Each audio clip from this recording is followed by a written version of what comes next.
बार विधाता ब्रह्मा जी बोले, हे वायुदेव, के काश पश्यतो यज्ञे दित्याम धनुरति स्मृता कन्या रूपवती नाम धात्रे ताम प्रदतो पिता।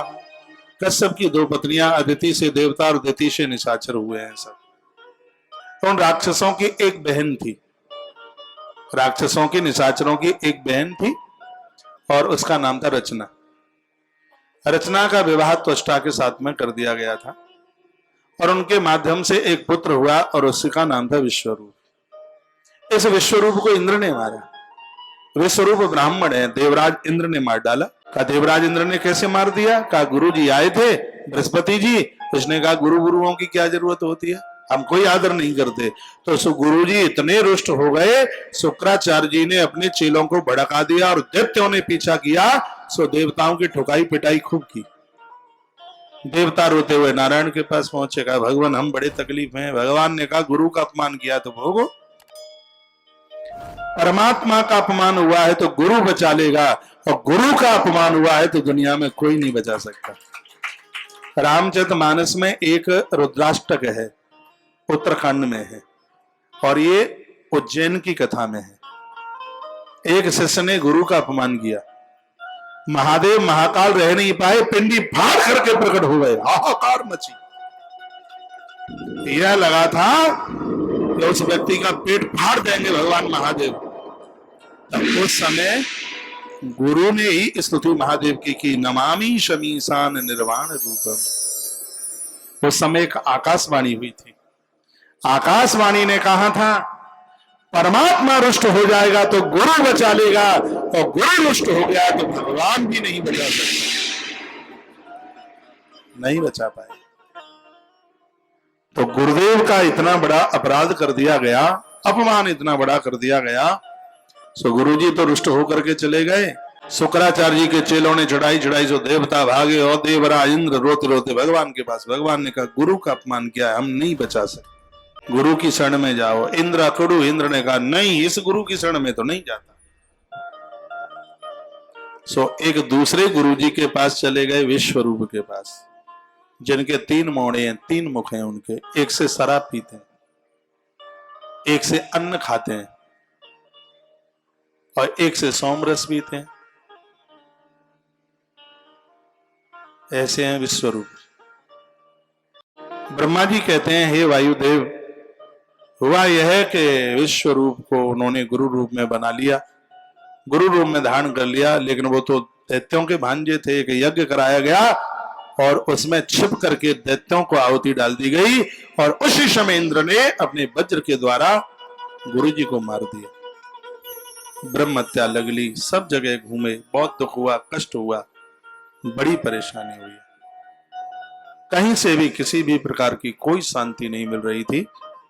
दैत्यों की इतनी ताकत बढ़ रही थी, इतनी ताकत दैत्यों की बढ़ रही थी, देवताओं को खदेड़ दिया गया। सुमेरु पहाड़ की गिर कुंदराओं में जब वो चले गए तो भगवान नारायण देवताओं के मध्य में प्रकट हो गए, और उन्होंने कहा कि अब तुम सागर का मंथन करो, उसमें से अमृत निकलेगा, और उस अमृत को पी करके ही तुम्हें शक्ति मिलेगी। भगवान के कहने से सागर का मंथन हुआ, महेंद्राचल पर्वत को लाया गया। वर्णन किया गया है कि इसमें इंद्र को एक बार संपदा मिल गई थी, कथा मैंने संक्षेप कर दी है। देवराज इंद्र ने एक बार महादेव का अपराध कर दिया कैलाश पर पहुंचकर। तो दुर्वासा जी उस समय इतने रुष्ट हो गए, क्योंकि शंकर का अंश ही दुर्वासा जी के रूप में है। वो इतने रुष्ट हो गए थे कि एक दिन रास्ते में उन्होंने श्राप भी इंद्र को दे दिया, तेरे पास जो भी कुछ है वो सब लुप्त हो जावे। दैत्यों की शक्ति बढ़ने लगी, अब क्या होवे ये सब सोचने लगे। तब उस परिस्थिति में सागर का मंथन हुआ। समुद्र के मंथन की पहले तो तैयारियां हुई हैं, सागर मंथन की पूरी तैयारियां हुई, और सागर मंथन में से जो विष निकला महादेव ने उसको पिया।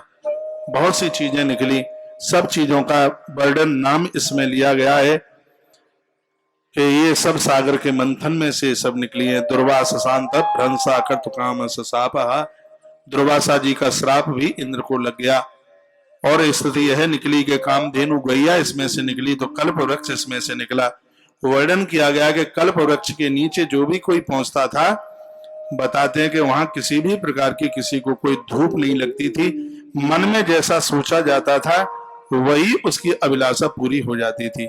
समस्ता दान वश्यापि वक्तव्या शांत पूर्वकम, लिखा है कि संपूर्ण दान करने से जितना पुण्य प्राप्त होता है, जितने भी धरती पे जितने भी प्रकार के दान बताए गए हों, उन सभी दानों को देने से जितना पुण्य प्राप्त होता हो, ब्रह्मांड पुराण की इस कथा को सुनने से उतने फल की प्राप्ति हो जाती है।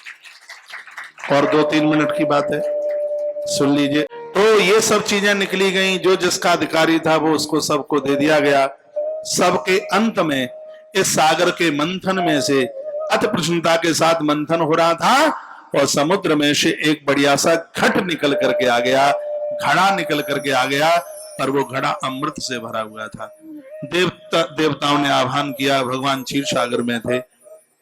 ब्रह्मांड पुराण के अंतर्गत तो वो क्षीर सागर में ही थे, सागर के मंथन पर क्षीर सागर में थे। वो कछुआ बन चुके थे, कच्छप बन चुके थे, वो बिल्कुल नीचे थे वो।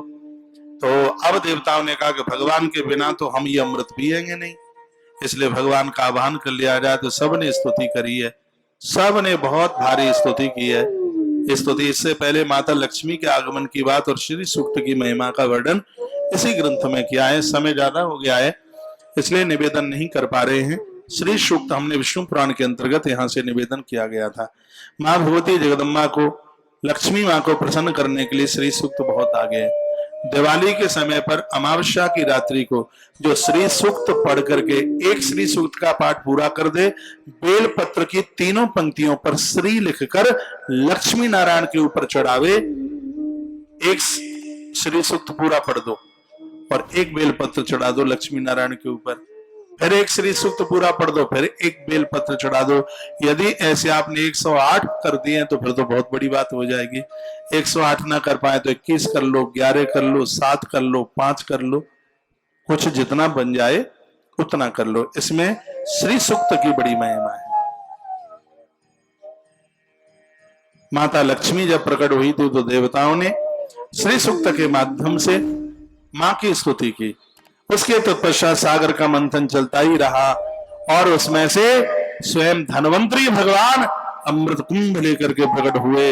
बोले भक्तवत्सल भगवान की, हनुमंत बलवंत महाराज की। भगवान के हाथ में वो कलश दिया, भगवान का आह्वान किया गया था और जैसे ही भगवान ने कलश उघाड़ करके देखा, ये कथा पद्म पुराण में भी है लेकिन उसमें थोड़ा अंतर है, इसमें दूसरे तरीके से है। भगवान इतने खुश थे, इतने गदगद थे, भगवान मुस्कुराए और प्रेम के आंसू भी डबडब होते हुए कलश में गिर गए और देखते देखते उस अमृत कलश में से भगवती मां तुलसी वृंदा प्रकट हो गई। तब गुरुदेव बृहस्पति ने कहा, हे देवराज इंद्र, सागर का मंथन तेरे लिए हुआ था। ये ब्रह्मांड पुराण में लिखा है, सागर का मंथन तेरे लिए हुआ था क्योंकि तूने अपराध किए, तूने ब्राह्मण को मारा है, विश्वरूप को मारा, तुझे ब्रह्म हत्या लगी, तूने अहिल्या का हरण किया, तुझे अपराध लगा। इसलिए अपनी अमरावती में इस तुलसी को रखकर इसको वंदन प्रणाम करके रोज परिक्रमा करना, तेरा कल्याण हो जाएगा, कल्याण हो जाएगा। भक्तों ने भगवान से इस तुलसी को मृत्यु लोक में मांग लिया था और उस महापुरुष के लिए तुम्हें ताली बजानी पड़ेगी जो इस धरती पर तुलसी माँ को ऊपर से नीचे लेके आया। जैसे विश्वामित्र जी गायत्री माँ को लेके आए, भागीरथ गंगा माँ को लेकर के धरती पर चल करके आए और नंद बाबा इस धरती पर जिस समय वो गौ माता की पूजा करते हैं, वसु लोग जैसे गौ माता को धरती पर लेकर के आए हैं और उसी प्रकार से देवर्षि नारद माँ भगवती तुलसी को धरती पर लेकर के आए हैं। कह दिया, वंदन करो, पूजन करो, परिक्रमा करो। जान अनजान में जो भी कोई अन्याय अपराध हुआ है, माता तुलसी के दर्शन करने से, वंदन करने से, प्रणाम करने से संपूर्ण पाप जल करके राख हो जाते हैं।